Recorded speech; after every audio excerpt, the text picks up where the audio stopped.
L'Anguria di Gonnos ha avuto in passato una grande tradizione.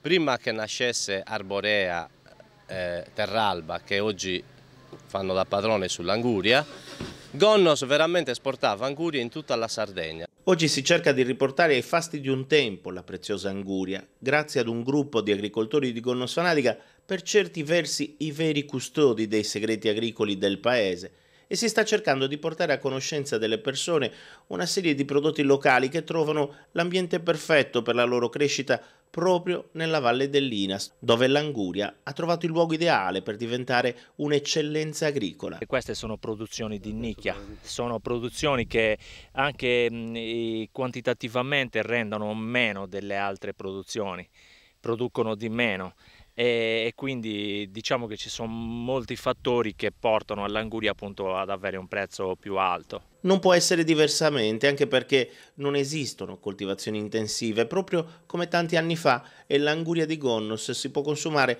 solo ed esclusivamente durante la sua stagione. Da metà luglio in poi. Nessuna sagra per promuovere la biodiversità gonnese, un segnale chiaro per le masse di persone che solitamente invadono i paesi, le piazze, per accaparrarsi un piatto tipico.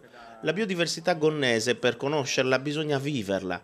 Ecco perché si è scelto il Parco Comunale di Perda de Vibera, il luogo più adatto per parlare e far apprezzare i tanti frutti della terra di Gonnos Fanatica.